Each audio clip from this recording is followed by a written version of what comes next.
اسی طرح سے نبی کریم صلی اللہ علیہ وسلم کے زمانے میں جو علاج تھے ان میں ایک علاج جو ہے پشنا لگوانے کا بھی تھا، جسے حجامہ کہا جاتا تھا، احتجام کہا جاتا تھا۔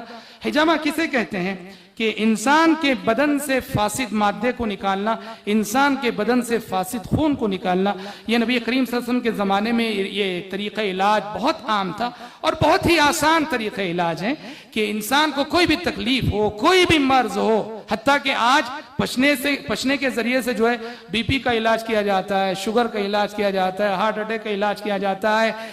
جو لوگ اس کے ماہر ہیں وہ بتاتے ہیں کہ کوئی بیماری ایسی نہیں جس کا علاج اس طریقے علاج میں نہ ہو۔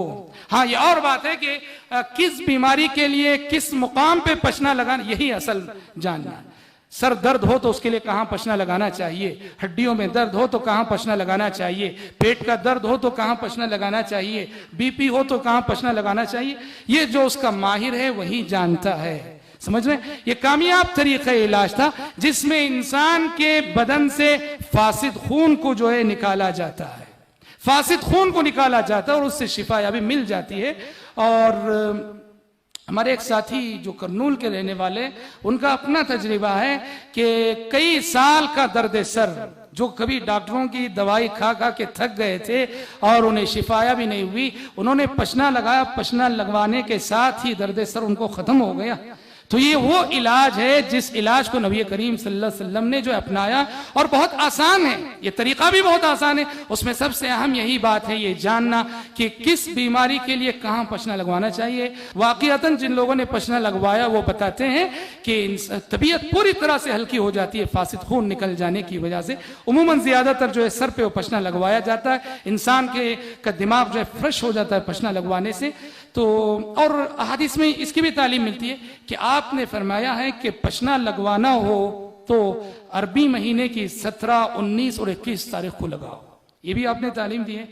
عربی تاریخ کے اعتبار سے عربی مہینے کی 17، 19 اور 21 کو پشنا لگواؤ۔ اس کی حکمت جو ہے جدید دور میں معلوم کی گئی۔ کہا کہ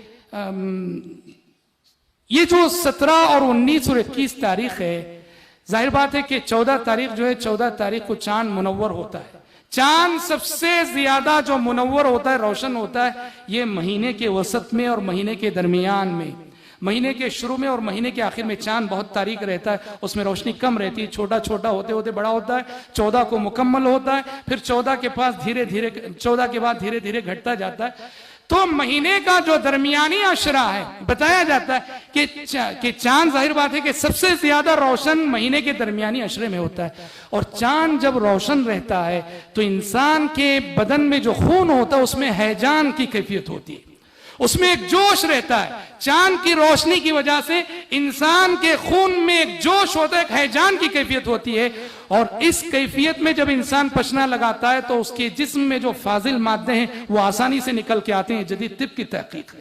قدیم زمانے میں بس یہ تھا کہ مہینے کے درمیان میں جو ہے پشنا لگواؤ، اور جدید تحقیق نے اس کی یہ علت معلوم کی کہ چاند کے روشن اور منور رہنے کی وجہ سے انسانی بدن میں ہیجان کی